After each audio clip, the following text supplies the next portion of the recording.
Hello everyone, welcome to Study Smart IAS PCS. This is day 9 of our 45 days crack series. आज हम सबसे पहले start करेंगे कुछ हिस्ट्री के टॉपिक से। आपको हिस्ट्री से उठा के लास्ट में मैं करंट अफेयर्स तक लेकर आऊँगा। सबसे पहले बात करेंगे पल्लव डायनेस्टी की। पल्लव डायनेस्टी ने किस डायनेस्टी को रिप्लेस किया था? इक्ष्वाकुस को रिप्लेस किया था। ये लोग पावर में किस जगह पे आए थे?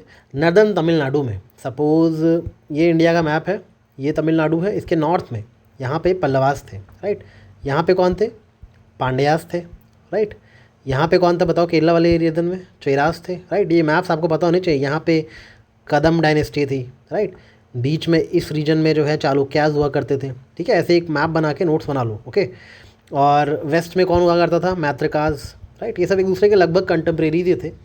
बाकी सेंट्रल इंडिया में पुष्यभूति डायनेस्टी हुआ करती थी, राइट। उसके थोड़ा सा ऊपर देखोगे तो मौखारी डायनेस्टी हुआ करती थी, ठीक है। तो इस तरह से ये मैप पे आपको कौन सी डायनेस्टी कहाँ थी, इस तरह से मोटे मोटे लोकेशन पता होनी चाहिए, ओके। अच्छा, पल्लवास की जो कैपिटल है वो कहाँ थी? कांचीपुरम। कैसे याद रखोगे? पल्लव का मतलब क्या होता है? ये पल्लव, ठीक है। क्रीपर जिसको बोलते हैं, पल्लव, पेड़ के पल्लव होते हैं ना, या पेड़ की डाली कह सकते हो, पत्तियों से भरी हुई, उसको पल्लव बोलते हैं।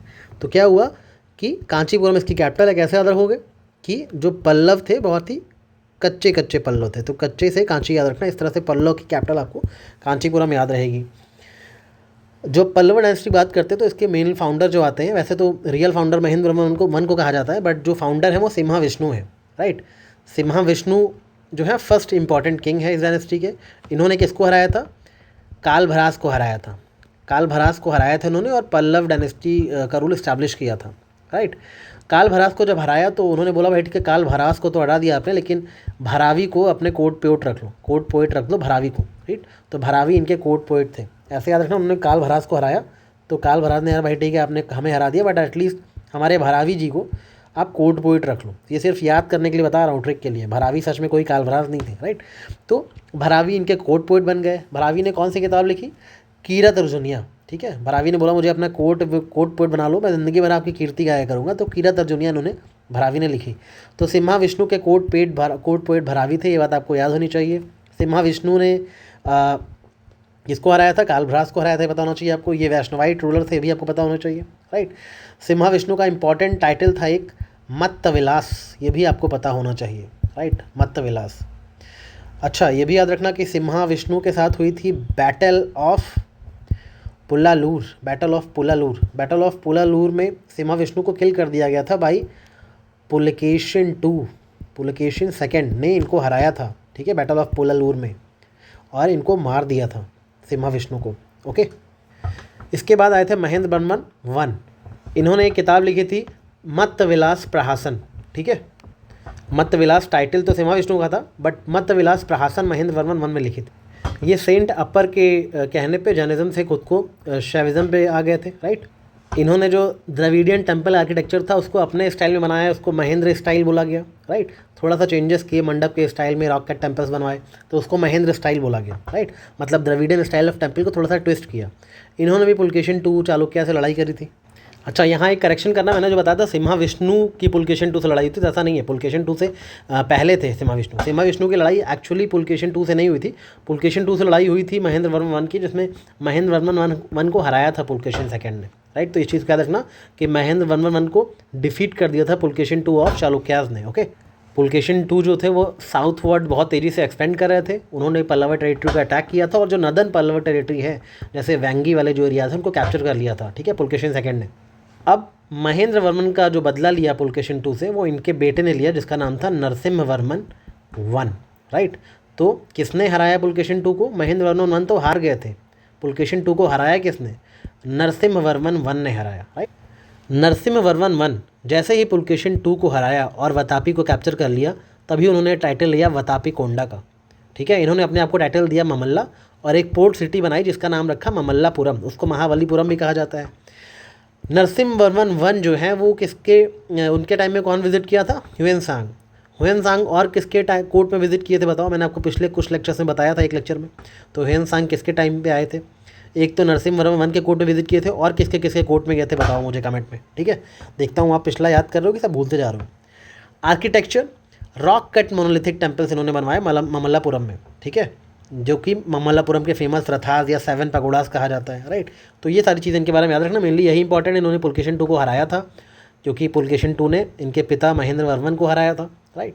तो उसके बाद इन्होंने वतापी कैप्चर किया, वतापी गोंडा टाइटल लिया और एक सिटी बनाई जिसका नाम ममल्लापुरम रखा, राइट। इनका टाइटल ममल्ला भी था और वतापी कोंडा भी था। उसके बाद आते हैं नरसिम्हा वर्मन II, जिनका नाम राजा सिम्हा भी है। इन्होंने डिप्लोमेटिक मिशन भेजे चाइना को, ठीक है। इन्होंने नागापट्टिनम में विहार बनाए चाइनीज़ बुद्धिस्ट मॉन्क्स के लिए, राइट। इन्होंने पैट्रोनाइज किया था डंडिन को, जो ऑथर थे दशकुमार चरित्र के। डंडिन किसके ऑथर थे? दशकुमार चरित्र के, ओके। कैसे याद रखोगे? एक तरह का चरित्र रखो, अगर 10 तरह के चरित्र रखोगे तो दंड मिलेगा आपको। तो डंडिन ने दशकुमार चरित्र लिखा था, राइट।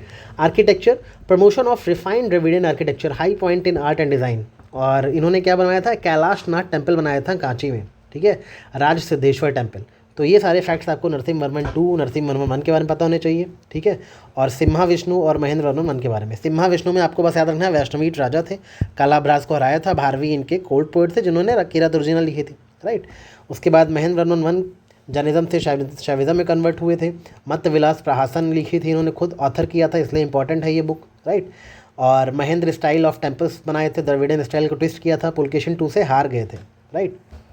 कौन सी बैटल थी इन दोनों के बीच? महेंद्र वर्मन I और पुलकेशिन II के बीच में बैटल ऑफ पुलल्लूर, इसको याद रखना, ठीक है। और जब नरसिम्हा वर्मन I ने पुलकेशिन II को हराया, वो कौन सी बैटल थी? बैटल ऑफ वतापी, क्योंकि वतापी कोंडा का टाइटल तभी तो लिया था उन्होंने, राइट। तो नरसिम्हा वर्मन I, नरसिम्हा वर्मन II, ये चारों राजा आपको पल्लवा डायनेस्टी के पता होने चाहिए। इससे ज़्यादा ना भी पता रखोगे तो चले। एक और लेटर टाइम्स में पल्लव किंग्स हुए थे जिनका नाम था नंदी वर्मन II। ये भी वैष्णवाइट रूलर थे। इनको अपने रिलीजियस पैटर्न जो टेम्पल कंस्ट्रक्शन के लिए जाना जाता है। इन्होंने अपनी डॉटर की शादी राष्ट्रकूटा के राजा दंतीदुर्ग से किया था, इसलिए इनका नाम बहुत फेमस है, राइट। नंदी वर्मन ने क्या किया? अपनी बेटी की शादी राष्ट्रकूटा डायनेस्टी के राजा दंतीदुर्ग से करी थी। इन्होंने बहुत सारे टेम्पल बनवाए, मुक्तेश्वर टेम्पल कांचीपुरम में, ठीक है, वैकुंठ पेरुमल टेम्पल भी बनाया कांचीपुरम में, मंगतेश्वर टेम्पल बनाया ओरागडम में, और वदमलेश्वर टेम्पल बनाया कांचीपुरम में। सारे टेम्पल्स कांचीपुरम बनाए, सिर्फ एक ही था जो ओरागदम में बनाया, राइट। तो मुक्तेश्वर, वैकुंठ, वदमलेश्वर, मगधेश्वर, ये सब किसने बनवाया? नंदी वर्मन II ने। इंपॉर्टेंट नाम है, याद रखना, राइट। उन चारों के बाद थोड़े टाइम बाद नंदी वर्मन II आए। आगे हम सूफीज़म के कुछ टर्म्स को पढ़ेंगे, उनका क्या मतलब होता है ये जानेंगे, राइट। ऐसे टर्म्स अक्सर यूपीएससी पूछता है। तो शेख और पीर कौन है? जो कि स्पिरिचुअल टीचर है सूफीज़म में। मुरीद कौन है? किसी का मुरीद होना मतलब किसी को फॉलो करना, किसी का फॉलोअर होना। तो जो शेख और पीर को फॉलो करते थे उनको मुरीद बोलते थे, कि मैं तो आपका मुरीद हो गया, राइट, आपका फॉलोअर बन गया। खानख्वाह मतलब hospice and spiritual retreat for learning and community life. आसान भाषा में समझ लो कि खानख्वाह जो है वो एक सूफ़ी मोनेस्ट्री हुआ करती थी, स्पिरिचुअल सेंटर होता था सूफ़ी लोगों का, राइट। एक तरह से सूफ़ी सेंट का घर होता था, राइट, जहाँ पे लोग जाते थे स्पिरिचुअल लर्निंग के लिए, ओके। अब जब लोग वहाँ जाते थे तो स्पिरिचुअल लीडर्स क्या बोलते थे? खाना खा लो, तो खानख्वाह याद रखना, ठीक है। समा, musical recitals perform that spiritual practice. Spiritual practice कैसे करते हैं सूफीज़म में? म्यूजिकल रिसाइटल्स के थ्रू, गाने गा के स्पिरिचुअल प्रैक्टिस की जा रही है। तो जब गाने गाते तो लोग कहते भाई समा मान दिया, तो समा वर्ड वहीं से आया है, राइट। रक्सा क्या होता था? डिवोशनल डांस होता था, ताकि स्पिरिचुअल एक्सट्रेसी को रिप्रेजेंट किया जाए। अपने अंदर कितनी स्पिरिचुअलिटी भरी हुई है उसको एक्सप्रेस करने के लिए डिवोशनल डांस करते हैं, जिसको बोलते हैं रक्सा। डांस करते करते बोलते हैं मेरी रक्षा करो, मेरी रक्षा करो, राइट। फना क्या होता है? The state of losing one self completely in God, right. जिद है अब तो है खुद को मिटाना, होना है तुझमें फना, ठीक है। कौन सी मूवी गाना है कमेंट में बताओ, फना याद रखना। खलीफा, अपॉइंटेड सक्सेसर ऑफ शेख पीर। शेख और पीर का जो सक्सेसर अपॉइंट किया गया उनको बोला गया खलीफा। इस चीज़ का ये सारे टर्म्स आपको थोड़े से देख लेना, आ जाते हैं कभी। इनकी मीनिंग पूछी जाती है, कौन से रिलीजन से, कौन से भक्ति मूवमेंट से जुड़े हैं वही पूछा जाता है। तो सूफीज़म वाले टर्म्स हैं ये सारे। थोड़ी सी ज्योग्राफी की बात करते हैं, क्लाइमेटोलॉजी को देखेंगे। इसमें 3 तरह के इफेक्ट होते हैं, 3 लॉज होते हैं, कोरलिस इफेक्ट, फेरेल्स लॉ और बाइस बरेट लॉ। इन तीनों लॉज को एक बार समझ लो कि ये किस बारे में है, ओके। देखो पहले कोरलिस इफेक्ट क्या होता है? जब अर्थ रोटेट करती है तो जो मूविंग एयर होती है वो स्ट्रेट तो जाती नहीं है, वो बेंड होती है, ठीक है, क्योंकि अर्थ जो है वो लगातार रोटेट कर रही है, राइट, इस डायरेक्शन में। तो जो मूविंग विंड है वो थोड़ी सी बेंड हो जाती है, राइट। अब नदर हेमिस्फेयर में जो विंड होती है वो किस डायरेक्शन में बेंड होगी? इस डायरेक्शन में बेंड होगी, राइट डायरेक्शन में। और जो सदर्न हेमिस्फेयर है उसमें जो विंड है वो लेफ्ट डायरेक्शन में बेंड होती है, राइट। तो याद रखना इस डायरेक्शन में अर्थ रोटेट कर रही है, ऊपर जो विंड है वो राइट डायरेक्शन में जा रही है, ठीक है, नीचे जो विंड है वो लेफ्ट डायरेक्शन में जा रही है, ठीक है। विंड इधर आ रही है तो उसका लेफ्ट तो यही हुआ ना, तो लेफ्ट डायरेक्शन में जा रही है, ठीक है। ये अर्थ है। तो याद रखना नॉर्दर्न हेमिस्फीयर में विंड जो है वो राइट की तरफ बेंड होती है और सदर्न हेमिस्फीयर में विंड जो है लेफ्ट की तरफ बेंड होती है, ठीक है। अब एयर अगर इक्वेटर से इंडिया की तरफ आ रही है, ठीक है, एयर इक्वेटर से सपोज इंडिया की तरफ आ रही है तो वो स्ट्रेट नहीं जाएगी, ठीक है, वो राइट में बेंड होगी हल्का सा, और इसी वजह से साउथ वेस्ट मानसून आता है इंडिया में।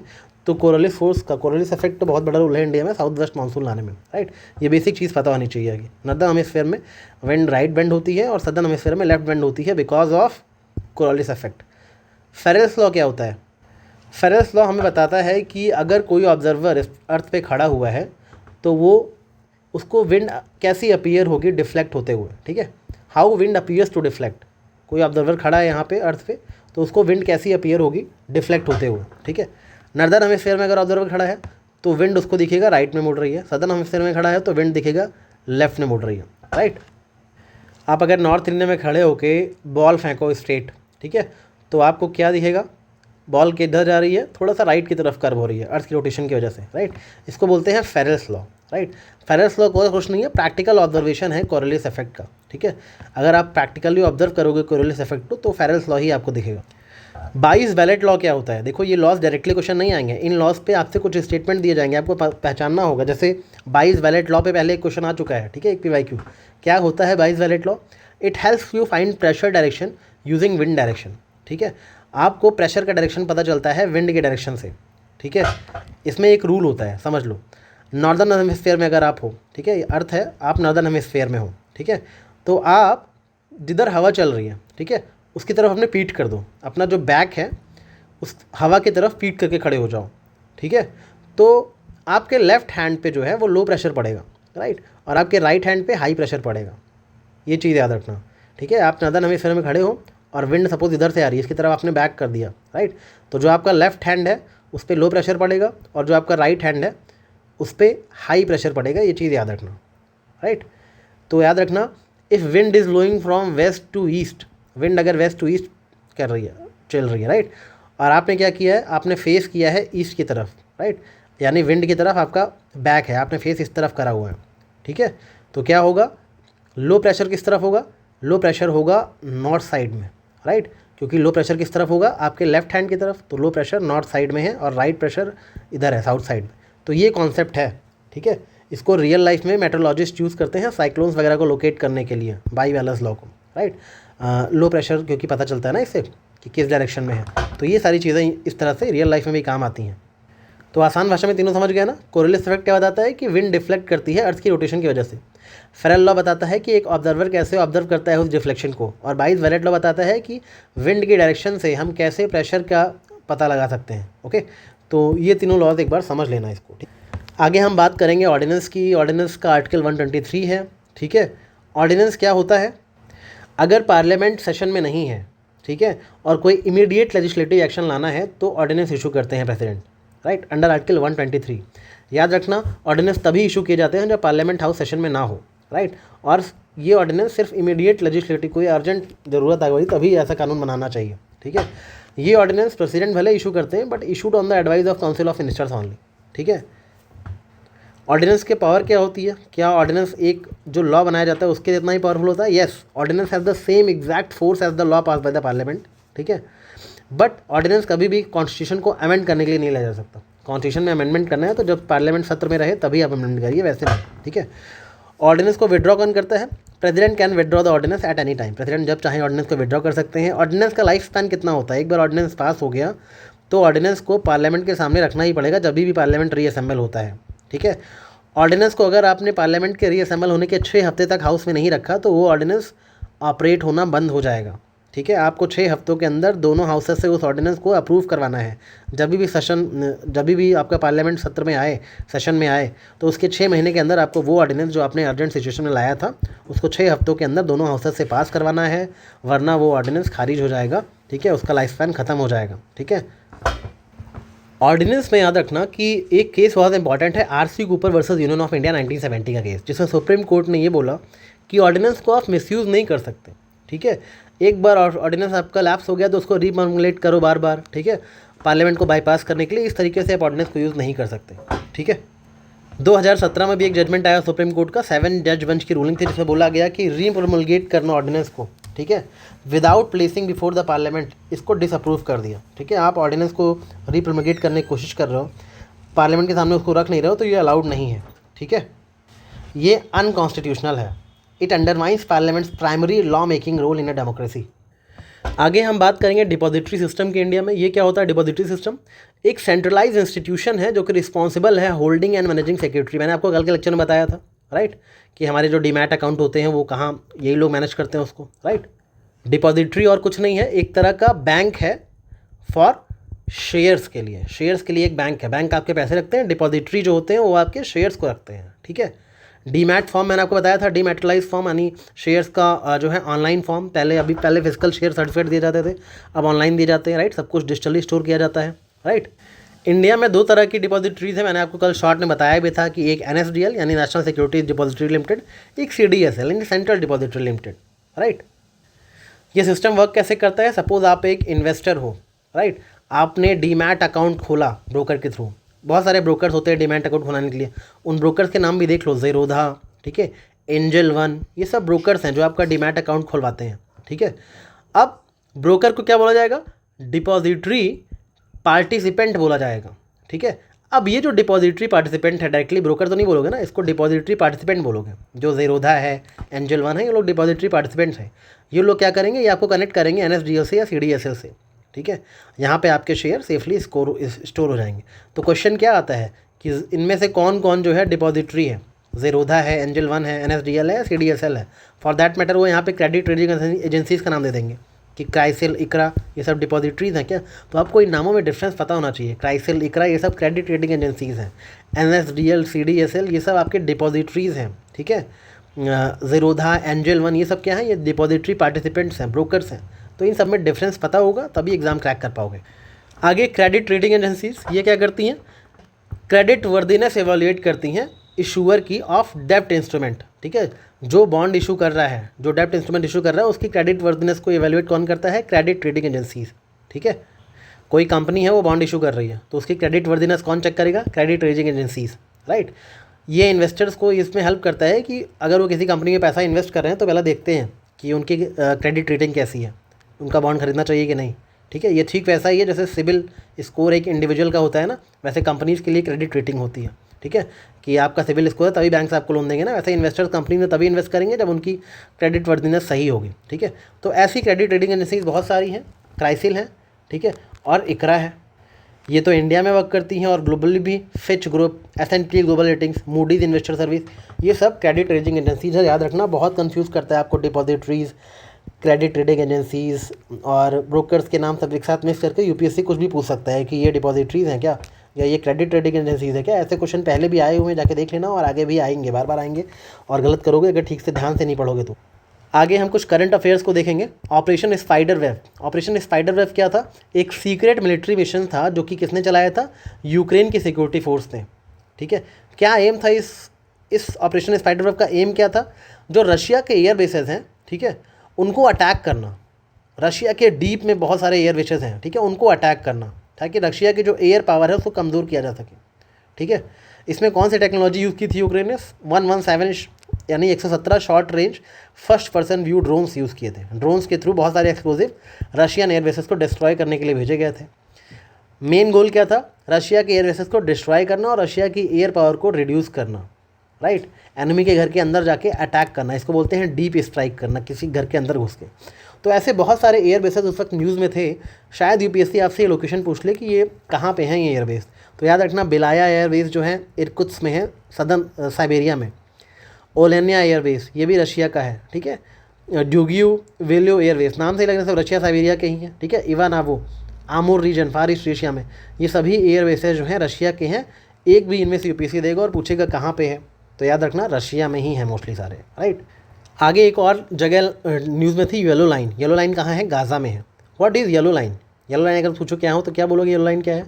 देखो, येलो लाइन एक टेम्परेरी मिलिट्री डिमार्केशन है, ठीक है, मिलिट्री डिमार्केशन लाइन है, ठीक है। कहाँ पे? एक कन्फ्लिक्ट में बनाई गई है ये लाइन, ठीक है। ये किसी एरिया को डिवाइड करने के लिए इस लाइन को बनाया गया है, ओके। कहाँ बनाई गई लाइन? गाज़ा में बनाई गई है, ठीक है। इजरायली फोर्सेस ने क्या किया? एक बाउंड्री बना दी येलो कंक्रीट ब्लॉक से, कुछ येलो कलर के ब्लॉक्स और कंक्रीट लिए उससे एक येलो लाइन बना दी, ठीक है। उसके वेस्टर्न एरियाज़ में पैलेस्टीनियन एडमिनिस्ट्रेड ह्यूमैनिटेरियन जोन्स हो गए और ईस्टर्न एरियाज़ में इजरायली कंट्रोल जोन होंगे। तो याद रखना बस येलो लाइन गाज़ा में है और इजराइल ने बनवाई थी। ये चीज़ें आपको इतनी पता होंगी तो आप क्वेश्चन सॉल्व कर लोगे। बहुत सिंपल सा क्वेश्चन पूछेगा, yellow line recently news was related to what. तो गाज़ा की लाइन है, वेस्ट और ईस्ट में डिवाइड करती है, ठीक है। इस लेक्चर को अच्छे से रिवाइज करो, नोट्स बनाना। आज के लेक्चर में इतना ही। Till then take care, keep revising and all the best for preparations. Thank you.